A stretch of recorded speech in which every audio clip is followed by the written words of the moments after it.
Welcome to the Dear NICU Mama podcast. This podcast is a safe place to connect with other NICU moms by listening to interviews with trauma-informed medical and maternal mental health experts, remarkable stories from the NICU, and intentional roundtable conversations. Our hope is that you feel like you're sitting across the table from another NICU sister and feel seen and validated in your experience. No matter where you are on your healing journey, this podcast is here to remind you that you are not alone. Welcome to the sisterhood. All right. Hello, beautiful mamas. Happy Wednesday. Happy summer. Aisha, we have a really fun episode today. I know, we do. We have an awesome guest, and I cannot wait to get into that. But before we do, you celebrated a birthday recently. And Ash, you have been such an amazing woman to get to know.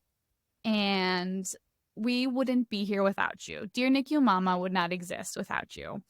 And I just could not let this opportunity pass to shower you with a few words from some of our team members who have put together a little something to honor you on this very special day. Aisha! So if you need a tissue, I'll give you some time to find that. I'll use my sweatshirt. I'm going to read these really quick before we get in because we just could not let this opportunity pass to celebrate you because you are so worthy of all the celebration and all these words that I'm about to read, okay? So. Okay. Ash, you've moved mountains and oceans for those you love. Your heart is so big that in the darkest moments, you immediately dreamt of ways you could make life better for others. You are truly changing the world. I'm so proud to see the beauty you create, and I'm proud to just call you friend. Love always, your fellow lunch lady for life, Martha. Ashley, I admire your creativity and big heart so much. I'm so grateful to call you a friend. Wishing you another year where even more of your dreams come true. And maybe a trip to New York too. Happy birthday, Kathy. Ashley is the embodiment of a warm hug. So kind, genuine, and loving. I'm eternally grateful for her friendship and also for her beautiful creative mind for dreaming up Dear NICU Mama and creating such an incredible sisterhood. Carrie. Oh. Ashley, from the moment I met you, I could see and I could just feel your pure heart and love for others in everything you do. You do it with such heart, passion, empathy, and compassion. You are one of the most talented humans I know, and I'm so honored to get to do this life with you. I love you dearly, sweet friend, Kendra. Happiest birthdays to one of the most encouraging, kind, steadfast, and beautiful people I have ever met. You are such a light that you make everything you touch brighter. Ashley, I am so lucky to be one of those things. Love you so very much, Sav. You are the most beautiful person inside and out. You are changing the storyline of the NICU experience with intentionality and expertise in all mediums. So honored to know you, work with you, and be friends with you. Keely. Hi, Ashley. I hope you had a wonderful birthday.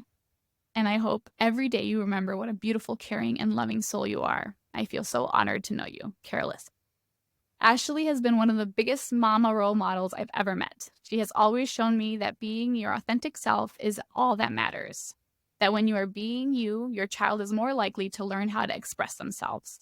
I am beyond blessed to have met her and been able to begin my journey into this motherhood with her by my side. Jess. Ashley, you are a real life saint. Your dedication, care, tenacity, and is unmatched. Your joy and your insistence on goofiness is infectious. We love you, and I hope you had the best day ever, Rochelle. Happy birthday, Ash. Thank you for being the incredible friend you are. I adore you more than you will ever know, Taylor. Ashley is a beautiful example of what it means to walk in the light. She's taken her own traumatic experience and turned it into something that is proactively transforming lives. She is an inspiration and an incredible friend, Camille. Ashley Ham is an incredible friend, advocate, and lover of coffee, whose expertise has impacted so many mamas, especially me. She is a visionary and a lifelong friend, and knowing her is loving her. Thank you for being you, Sarah. Sweet Ashley, happy birthday. I hope you know how incredibly grateful I am for you and your big heart. Your efforts and everything you have accomplished with Dear NICU Mama have made such a huge difference in my life and the lives of many others. Love you, and I hope you have the best day. Lexa. We love you so, so, so, so stinking much, Ashley. And we hope that these words reached your heart and made you realize how important you are to the sisterhood and how much you have done and continue to do. You're so loved. I'm truly speechless, but I'm just so grateful. And just thank you. I'm gonna have to have a moment here. Yes, have a moment. And with that, I will take this time to introduce our amazing guest today. Trisha, we have the honor to talk to you today, and I know you and Ash go back quite a while and know each other from living in the same town, and we're just so excited that you have joined us today for this conversation. In talking with you, we realized we're probably going to have to do a 2-part because there's just so much to unpack and learn from you and your journey. But we're so excited to have you, and we welcome you to this conversation. And yeah, we're just so excited to see where it leads. And I know that it's just going to be such a source of hope for a lot of mamas who probably will resonate so much with your journey. So thank you for being here, and welcome. Thank you, and happy belated, Ash. That was so beautiful. Oh, I love it. I'm excited to be here and chat, and yeah, we'll see where this takes us. Well, it was really fun because a dear friend of mine was a mutual connection, and we got coffee, and I was like, who are some other NICU moms that you know that maybe I should get to know? And she's like, immediately said Trisha. And she goes, she's incredible, she's super fun, and she has a remarkable NICU story. And I was like, perfect, let's get together. So we got together, and it was really special because you are a veteran NICU mom of almost 13 years, which is wild. So not only was your story, listening to it for the first time, just really profound, but even just hearing about how peer support has changed, how we heal from NICU trauma has changed. And I know without a doubt that the thing that will resonate throughout your story is that healing is a lifelong journey. And so it's always such an honor to have the opportunity to connect with moms like yourself who are almost 13 years out of their NICU journey, but still get emotional talking about their NICU journey. I'm already emotional. We haven't even talked yet. But it's just this reminder that, like, for the moms that find themselves shaming themselves for still getting emotional, like, I should be over it by now. We will never be over it, and that's okay. You know, it is such a profound experience. It's your motherhood story. Of course, you're never going to get over it. So I am really excited to hear your story, and also for part 2, talk a little bit about some of the new ventures that you're on. But I'm really excited to share your story today. I'm just so honored that you're taking the time to share it with us. It's funny how often I talk about it. And not even in like the terms of the NICU. It is just such a, like you said, a profound part of our story.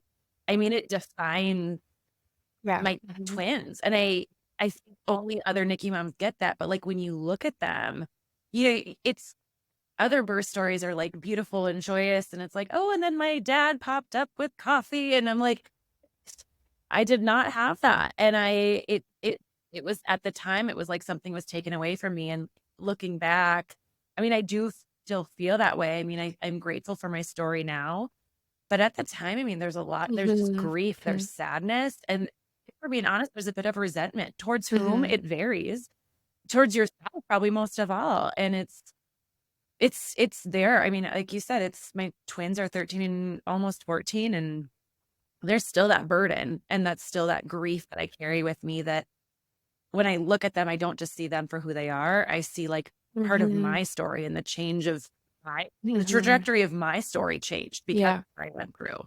Well, and with the twins too, they're your first pregnancy. They're your first experience and introduction into motherhood. And so that alone is just a lot to process. Again, you were 25 years old. So I know we're going to get into the story, but it's like when you think about who you were at 25, And then you think about everything that you went through. It's kind of like you just want to hug that 25-year-old version of yourself. 100%. I know. I'm like, if I could just go back and tell 25-year-old Trisha it's actually going to be okay.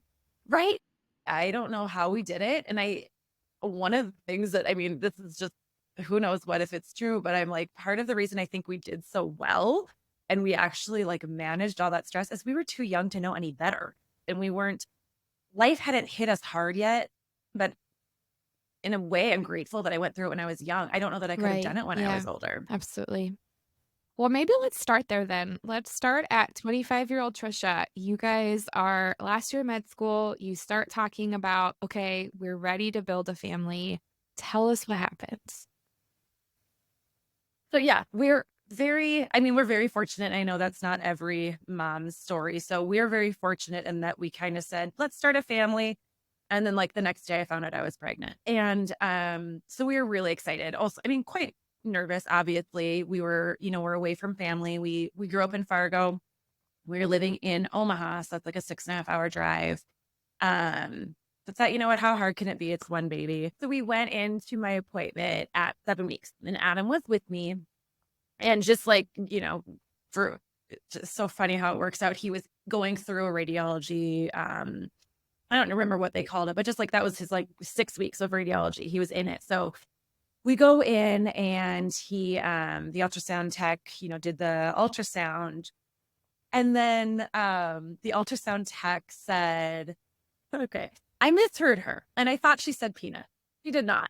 So I thought, oh my gosh, we're having a boy. And how weird. I didn't think you could tell so early. And she goes, oh no, I said peanuts. It looks to me like they're identical twins. And I just kind of like slowly turned to look at Adam. He's like, uh-huh. So anyway, we talked to the OB-GYN and everything looked great. But per protocol with identical twins, I had to make an appointment with a maternal fetal medicine doctor. And so I made that appointment and it was like between 16 and 17 weeks is when you're supposed to go in. So mine ended up being like right at 17 weeks. My husband was out of town. So your last year of med school, you do rotations. And so he was actually in Kansas City. So he couldn't come up.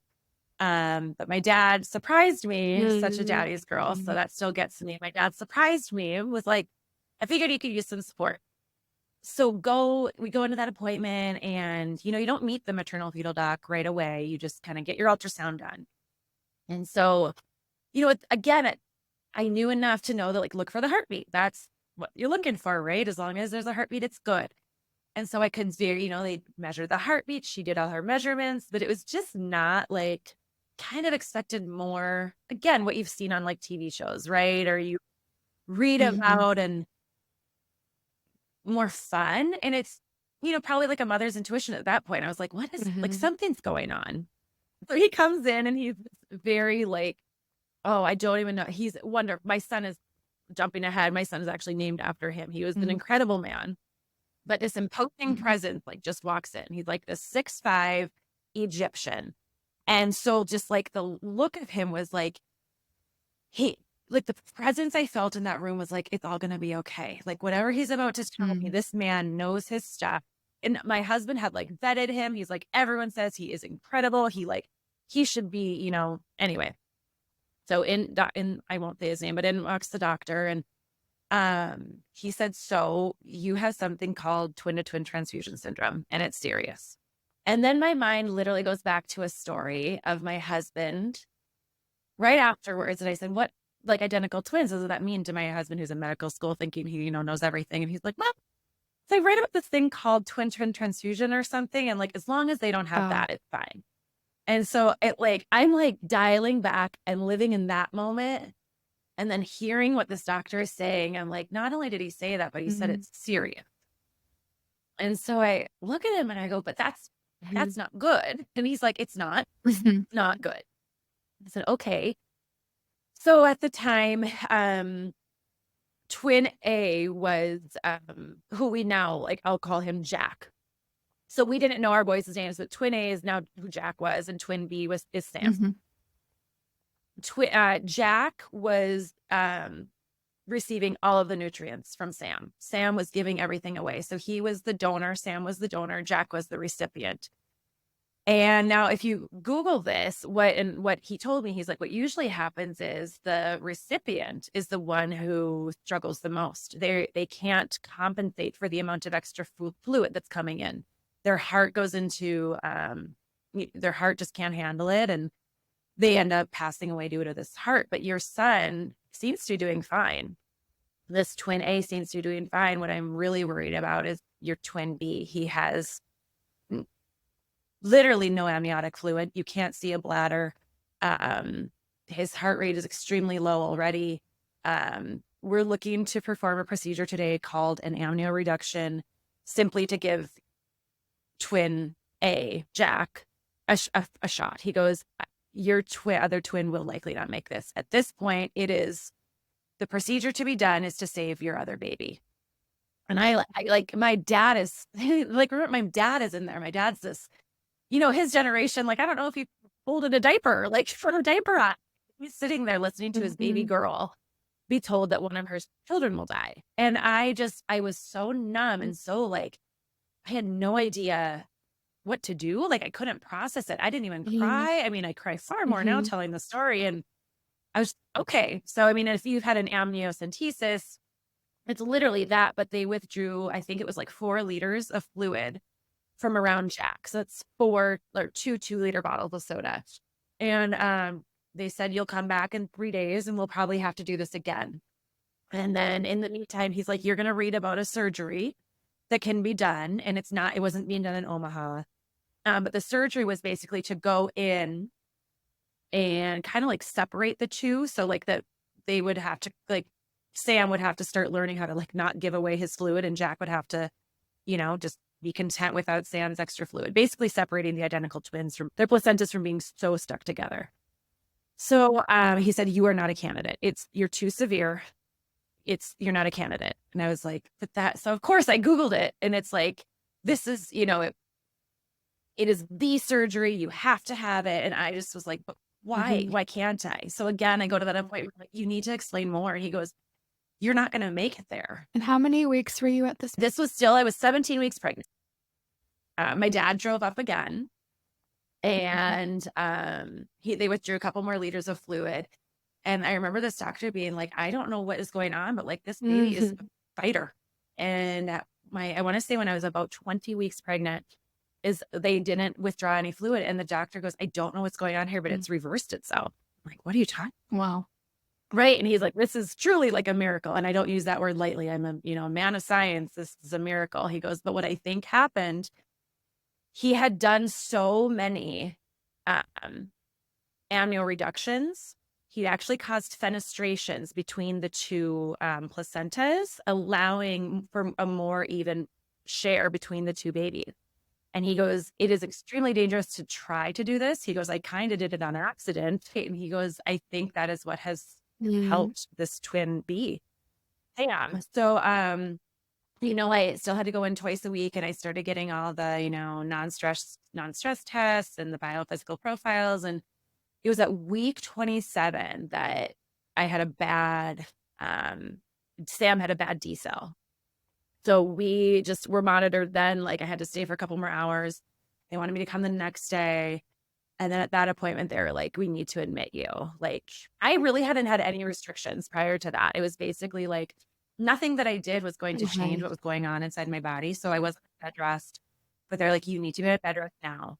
So I was admitted at 27 and a half weeks, given 2 steroid injections. And then it's crazy. Like, it was like, they just needed it. They just calmed down. Like, Sam, maybe a couple minor D cells, but, we joked. We're like, maybe he just wanted more attention. Like, he just needed to be monitored.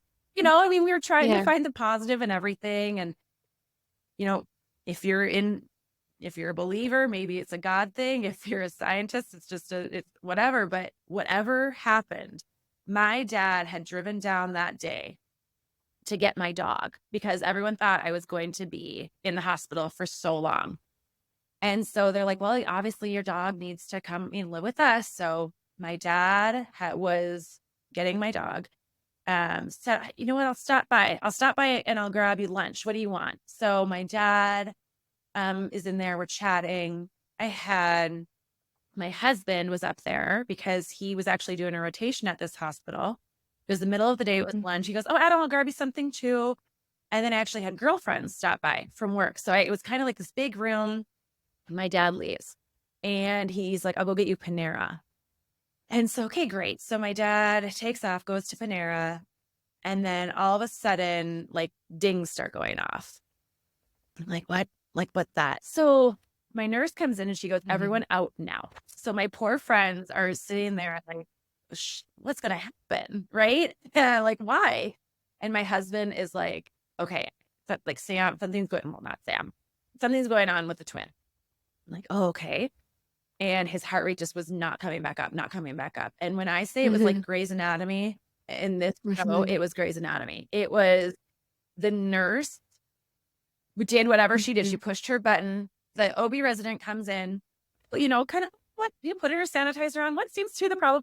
She's like, I'm paging Dr. Barstow. She needs to be emergency C-section now. So she literally did whatever sign of approval she needed to give. She looked at the scans and my OB doc, he was paged overhead. He's like, you know, stat to room, whatever. I was shaking and he was up there within, I think 3 minutes. Adam remembers. He's like, within 3 minutes, the doc. So again, this could have happened middle of the night. This could have happened on a Sunday afternoon when no one's in the hospital. And it was all during, so I had my doctor there. And all I remember is just as we're going down, he is telling me what's going to happen. He goes, it's an emergency C-section. You're going to be put out. The NICU team will be in there. I'm like, a NICU? Like I hadn't even thought about it at that point. And I just knew it was too early. It's 28 weeks. I was 28 weeks at this point. Things just went to hell. And basically my I don't even know how to explain it, but from the time that the nurse called down to my OB to the time my twins were born was 11 minutes. 11 in a massive hospital. Like the tenacity and like the strength that nurse had and the knowledge that like she had and that my OB had to know that this was not just a false alarm, that like this was real and this was happening. We don't get these kids out, this baby's going to die. Like it's still like the emotion that I have and the gratefulness that I feel towards those people involved. It's unparalleled to this day. Like I'm so grateful. So, and anyway, so yeah, I was intubated. I wasn't awake during it. But my husband's so sweet. He's like, I stood there. I didn't know what to do after the baby was born. And the doctor looked at him and he goes, you go with the kids now. Like your wife's going to be fine. Like you're a dad. And my husband, that's what gets him when he talks about it. He's like, you know what to do. You're like my wife, who I've known, you know, and we've been together for a long time. Or like these babies, they don't know me. And they're like, you're a dad. You go with. Oh, anyway, I woke up a couple hours later and I was a mom. And it took a while and I went down and was wheelchaired down to see the babies. And I don't know if there's anything that prepares you for like being told you can't hold your baby. You know, that's another, I mean, it does feel like it's just yesterday. I've blacked out so many parts of the story. And now since then I've had 2 other children, I know what it's supposed to be like. You know, you're supposed to hold your baby, even if you have a C-section, right? They put them on your chest right away. And I didn't have that. They were in these tiny little incubators. And so Sam was born 1 pound, 10 ounces. And Jack was 2 pounds, 6 ounces. So they were like a huge size discrepancy. Jack, of course, being the recipient of everything and Sam being the donor. So from there, I don't, do you have any questions? No, you're doing great. I wanted you to finish the Panera story. Oh my gosh, you guys. I know the Panera story, so I'm really excited for you to share the Panera story. Yeah. So I wake up.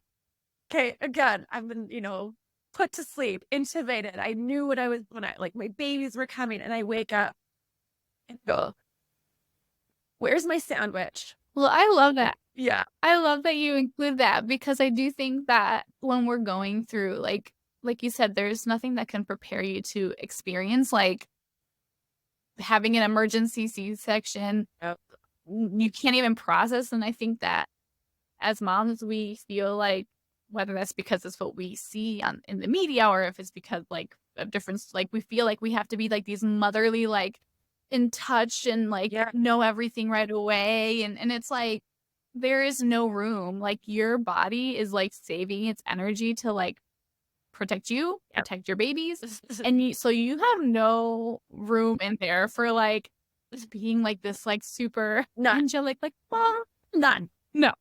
So I love that, because it does remove a layer of shame, which is like, we love to like tell moms, like, no, like it's okay if your brain was like, your world was literally shattered and like shook so hard that it's okay if you wake up and all you can think about is, where's the sandwich? That's totally fine. Well, and then wasn't there a timestamp? Well, a receipt. Okay, so this gets me. Yeah. So there was the timestamp on the receipt that my dad had is the time my twins were born. Oh my gosh. Yeah, he kept that receipt in his wallet for years, like just years, and then added to it with the little preemie diaper. So in his wallet for years, he would carry around this receipt, and then this little preemie diaper that was too big. Even the smallest diaper was too big, and we had to fold over. And I don't know. It's like that was like a book, like a chapter was written, right? Like it was just, you couldn't, if you had to go through this trauma, it was like there was like a layer of goodness that was part of that like my dad was down because, funny enough, he thought he'd be down, like he wouldn't see me for a while. And, not only did he like go get something to eat, but like the time that he did it, and it was funny because he had left his phone in the car because my husband was like calling him and like saying, hey, we're not going to be around when you get back. This is why, just so he wouldn't freak out. And, so he missed all those messages, and then he gets up to the car and he was a grandpa and crazy. But yeah, it's a fun story. Like it's a little more fun when I tell it then. And I think it's like kind of this, I mean, when you really think about it, 11 minutes prior, you were Trisha, 25-year-old mom, getting Panera with her girlfriends in her hospital room. And then 11 minutes later, you're Trisha, who now is a medical mom and a NICU mom. And it's like, I think sometimes there's this fast identity shift that happens in minutes. It is literally minutes. And so like you said, all of a sudden you're Trisha who's looking at her babies through an incubator when 11 minutes ago or 2 hours ago, you were Trisha getting Panera with her girlfriends. And it's just a lot to comprehend in that short amount of time. And so, the boys are born, they're tiny, that you have a NICU stay ahead of you, but what were some of like maybe their triumphs and setbacks throughout their journey, especially considering like throughout the pregnancy, it was like one's doing better than the other and the other one, so like what was it like to all of a sudden be living in the reality of just watching them grow up in these little incubators? It was, so where I delivered was not ultimately where we had the majority of our NICU stay, but so that was just a little different. But 6 days we were at the hospital where I delivered. And in those 6 days, like I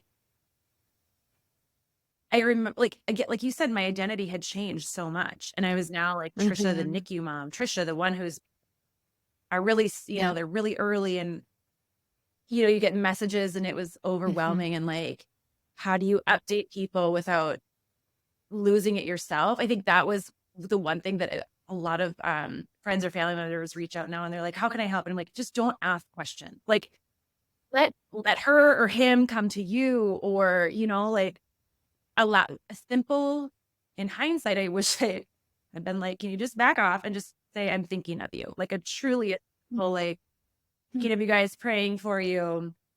I'm bringing, not even, can I bring you lunch? Like, I'm bringing you lunch today. This is what it is. And, it was funny. We were 25 and we were the first of our friends to have kids, not only like in our medical world, but in our like friends from college, friends that we were still in touch with from high school. So like no one knew what I was going through. And that was that's something else that no one really talks about. It's like you feel so isolated. We had twins, so they put us in like a special room. It was their NICU was like open concept, but they had a twin room and a triplet room.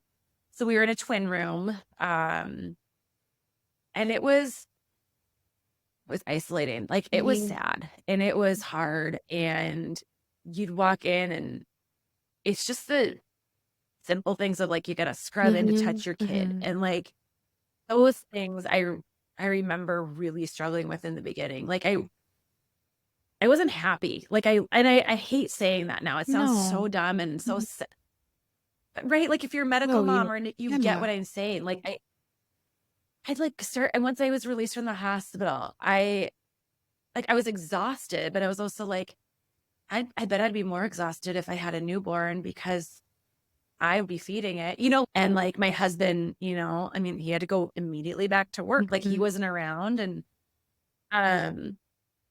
it was really hard. And when I saw them, it was so exciting, but like I wasn't allowed to hold them for a week. They were so small that, they had to have their ultrasound of their brain and this and that. And I looked at pictures of myself smiling and I'm like, man, I've seen that smile before and it's an unhappy smile, and that's something that I still struggle with. It's like, you just feel guilt. But anyway, so Jack was always a feeder grower, quote unquote. And truly Sam was doing incredibly well. He actually did not need to be intubated. He was 1 pound, 10 ounces, but he was fine with CPAP. So that was that was great. And so, we all were kind of saying he clearly just needed to be out. Like he wasn't thriving inside. Well, and then again, you think as a mom, like that's a great feeling. And that was until about day 6. His tummy looked incredibly distended.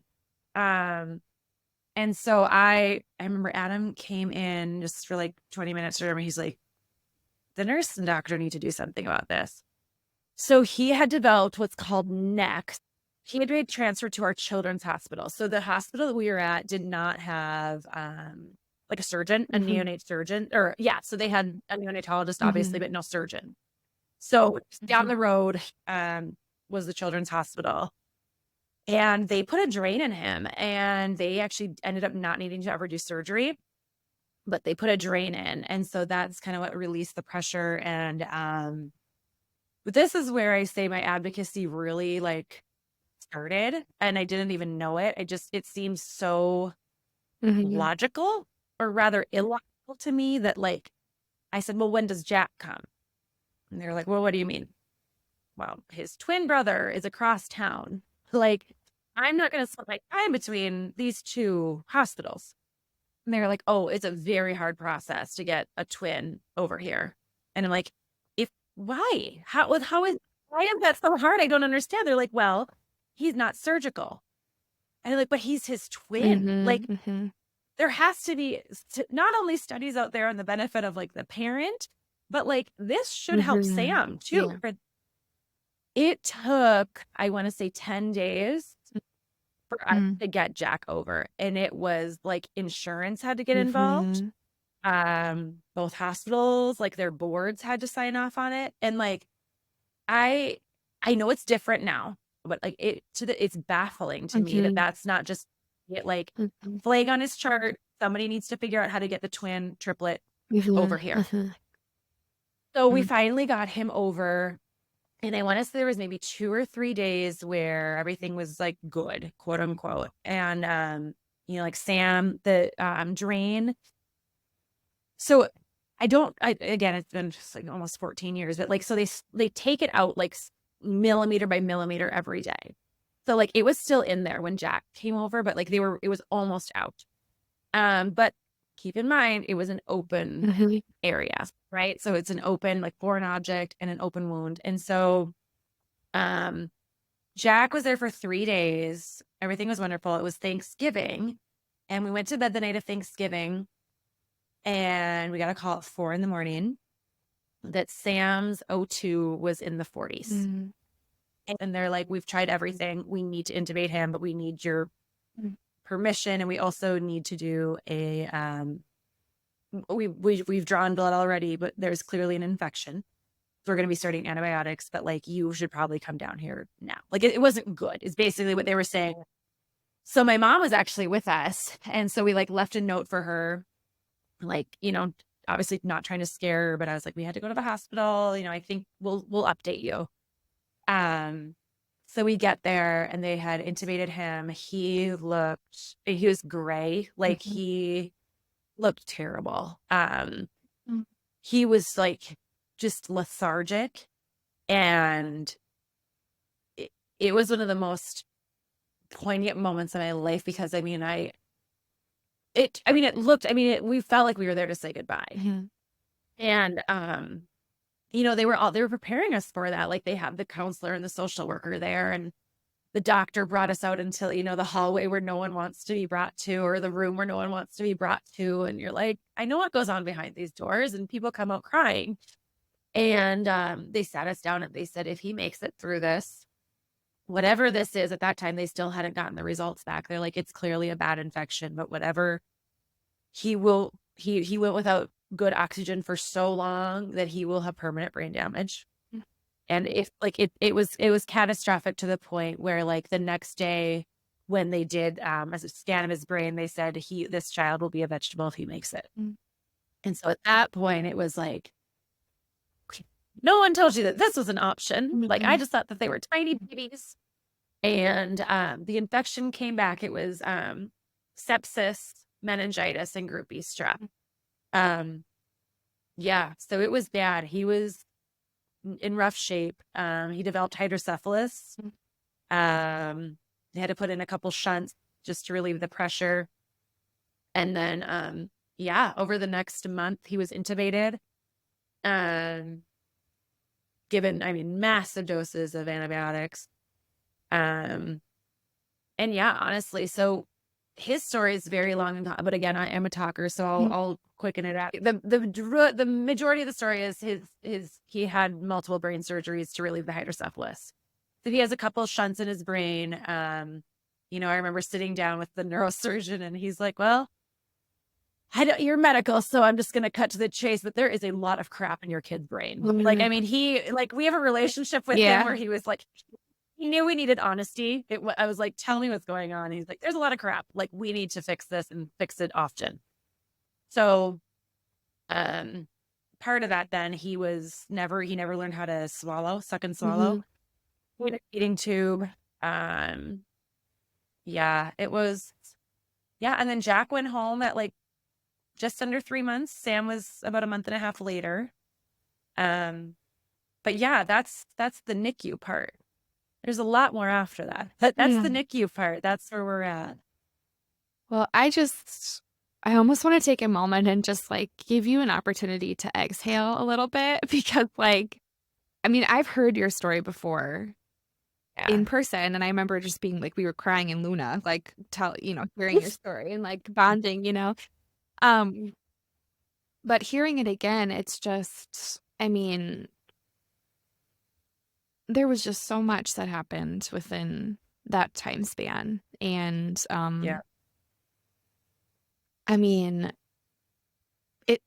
it almost leaves me a little speechless, just thinking about like everything from the moment you found out that you were having twins, and just this kind of touch and go throughout the entire pregnancy, and then throughout the entire NICU stay, and kind of this like, it could be this, it could be that, we could go this way, it could go that way.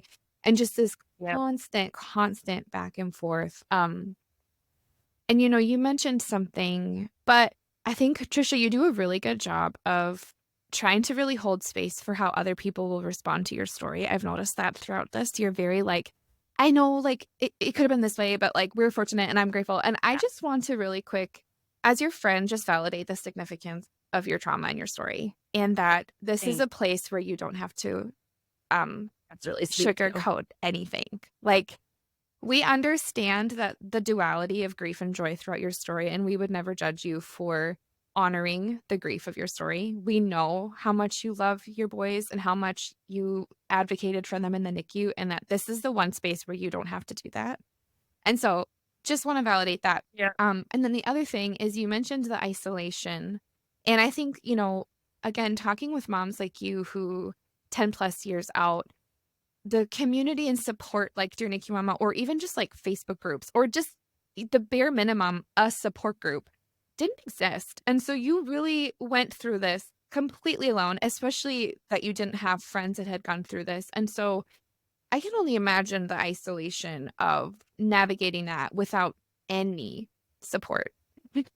It's honestly probably the one thing that has stuck with me on a personal level, like not just at the mom level. So when we were in the NICU, and this is, I mean, it's so personal, and it's like, I'm sure I have friends who supported us that are going to listen to this, but we felt like, I don't want to say abandoned, but I think people's default was, we don't want to add to their plate. Yes. Yep. But we will not. And not like really engaged, but they're just like, they need space. Yeah. Oh, she's going through so much. Yeah. I don't want to bother her. And like, all I wanted was to be bothered. Yeah. Like, Yeah. I wanted one to take my mind. I wanted someone to text me like that they had the most amazing hungover night. Like they went out and they did this. I wanted normal. Yeah. And I wanted my girlfriend to not treat me like a delicate flower. Yeah. It's a different type of trauma, and it's a feeling a little bit of like abandonment and isolation. And it's something that I never talk about other than with my therapist, but it's like now what carried with me is I put up walls 100%. The feeling of hurt that we had, like, I'll see all these beautiful posts now. And of course it's like, that wasn't really a thing back 14 or years ago. Yeah. Like, we didn't have that. And I think that also, like, none of my friends knew what to do. They were 25. Yeah. Yeah. Right. Like, I have no animosity. It's just like that. Those are my personal feelings. Yeah. I just, my husband, actually, it was funny at our high school reunion. He actually had somebody come up to him one time, and he stood there just like, we really let you down, man. No. And he's like, what are you talking about? And he's like, now, because this individual is a father, right? And he's just like, we were not there for you. And Adam, like, he like didn't know what to say. And I think, it, so now, and this is another story for another time. Like, I have a daughter with Down syndrome, and we were embraced.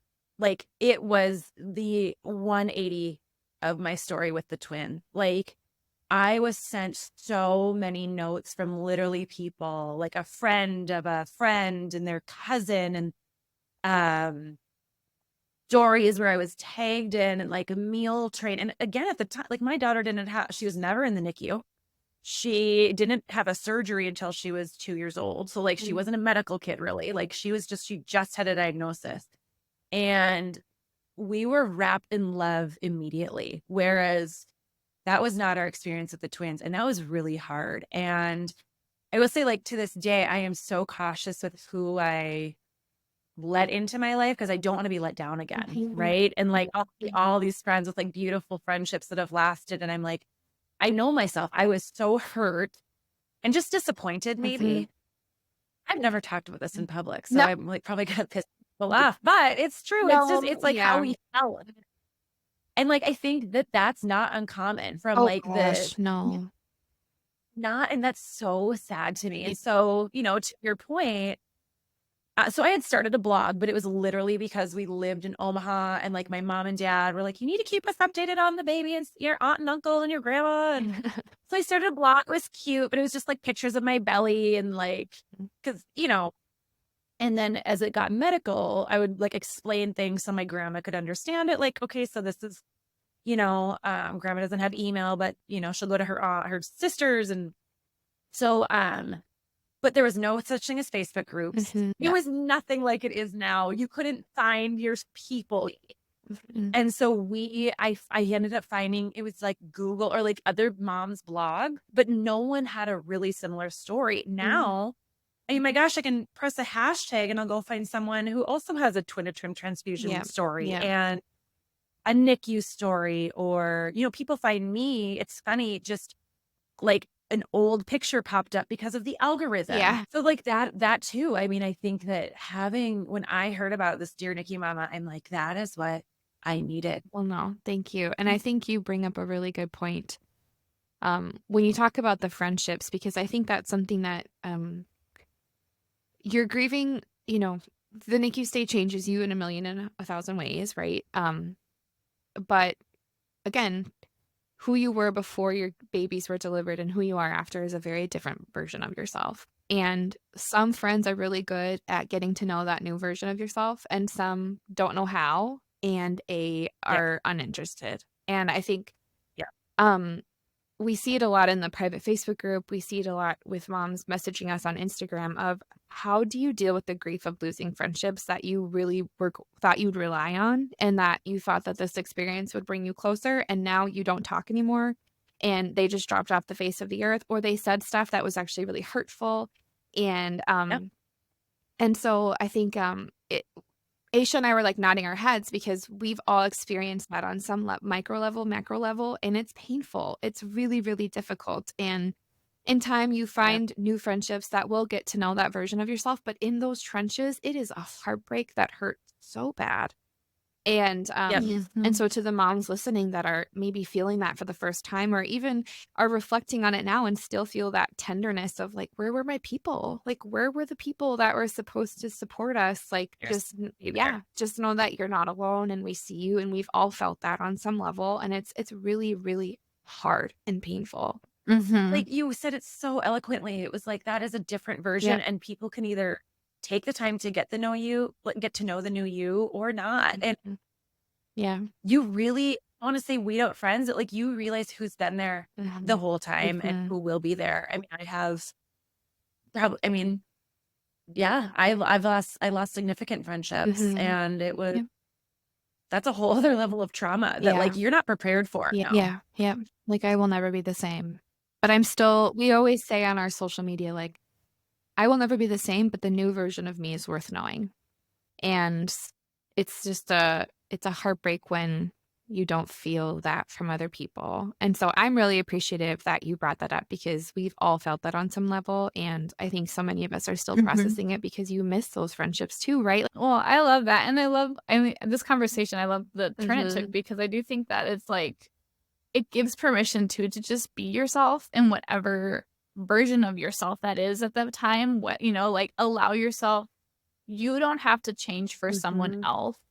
You already are going through so much, right? Like, you throughout your story, like I keep hearing, like it was kind of like you're learning as you're going. And I think that that's a very universal experience for NICU moms. Is there's no way you can prepare for anything that the NICU will literally like throw in your face. And so the learning as you go, I hear like, also I heard you say like, I wanted an escape. I wanted to like, because it becomes your entire world. You're like totally absorbed into this world too. And so everything it's just such a intense transformation that happens in like such a short period of time. And so then just to also feel the pressure of like, how do I keep my friendships? How do I like take a breath? Like, it's sad. It's like, it's worthy of grieving because it is a loss in many, many ways, but it's like, you already are going through so much, NICU mama. Like, you are enduring so much. It's okay. It's whoever you are in this moment, whatever you're going through, whatever your feelings are, there is nothing that's too dark. There's nothing that's too shameful. I hope you can give yourself permission to let it be. And I think also the message that comes after is it's not going to be that way forever. Right? Everything is so temporary. And so I was wondering if you can kind of touch a little bit on like out of the NICU, what have relationships looked like for you as you navigate like life coming home? Yes. So the one thing that I want NICU moms, medical moms to know, the people who come into your life will fill your life with so much joy. The people I have met because of my twins, the life I lead now, and it's a good one. I love my life. It is what it is, and the people are in it because of my boy. So I don't want to say it's worth it. I don't wish it on anyone, but it's Right. part of your story. And at some point you own it, and you do. At some point you own it. And at some point you're like, I am a NICU mom, but like, I won't let that define me forever. It is a huge part of my story, but like eventually it's just, it's something you can look back on and almost smile about.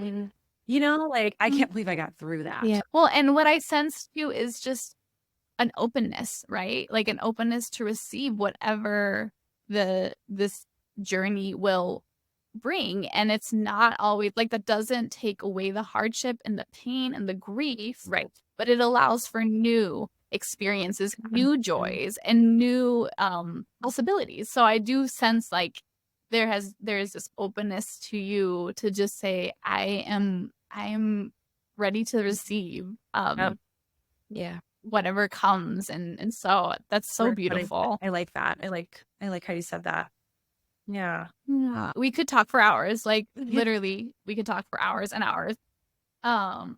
Especially because it's so fun to talk to you. Oh, it is a blast. It is just like, I'm like completely captivated.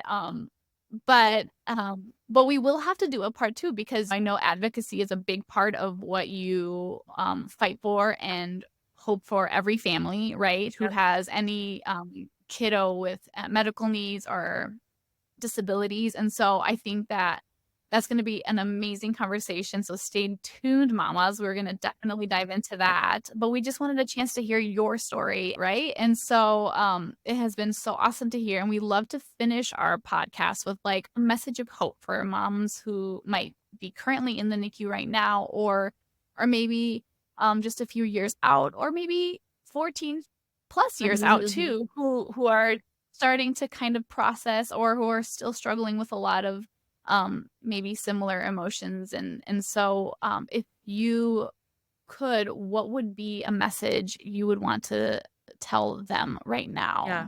Okay. So I had to write this down, because whenever I say it, I get very emotional. This was told to me by our NICU, another NICU nurse, who had also been a NICU mom. And I was sitting there and I was like holding the twins together for the first time. And she looks at me and she goes, I know you can't even imagine this now, but one day you're going to be so annoyed with these precious boys. One day they're going to make you want to tear your hair out. And you'll forget that just for a moment, they one day had to fight for every breath, every ounce of nutrition, and every milestone. Excuse me. You'll forget that once upon a time you were so incredibly scared and lonely, and you'll just be annoyed that your teenagers are ignoring you. And it was like she just knew that maybe I didn't even want to hear it then, but like I need it now, and I need it these days, because it is so true. Like sometimes I'll just look at Jack and my typical twin, and I'm like, are you freaking kidding me? Like, God, and then like Time Hop will pop up and it's me holding his like little finger, and I'm like, oh, it hits you.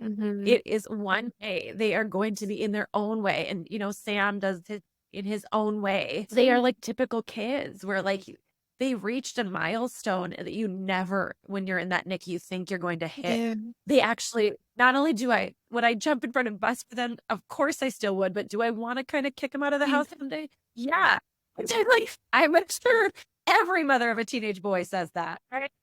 And it's like, I'm living that not dream of a parenthood, but like I am living kind of a version of a typical parenting journey where I've passed the hard, and I'm still in the trenches with Sam with autism and stuff, but like I'm kind of doing what's normal. And maybe my beginning with that wasn't normal, but it got me then.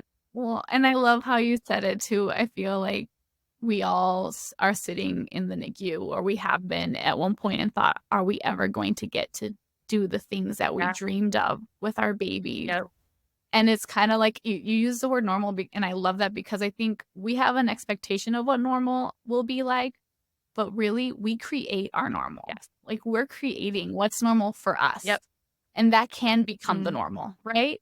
So that was beautiful. And I know going to encourage a lot of mamas who listen, who are sitting in that chair, absolutely, dreaming and hoping for for a new normal for their lives. So thank you for sharing that. Well, I echo everything Aisha said. It's been such a joy. I feel like we just had like a girls' night somewhere, and I feel like we all needed like a drink while we did that together. A cocktail. It was really fun. But no, you brought up so many beautiful just points to touch on throughout the episode, and I know will be so encouraging for moms. And so I think as we kind of end this episode, to the moms that are feeling particularly lonely or, for lack of better words, a little left behind in this season, we just hope you know how loved and special you are and how remarkable we think this new version of yourself is. Not only is it kind of an identity shift to get to know this new version of yourself on like a personal level, but it's really vulnerable to share it with people that you love. And so just know that you are worthy and loved as you are. And this new version of you truly is worth getting to know.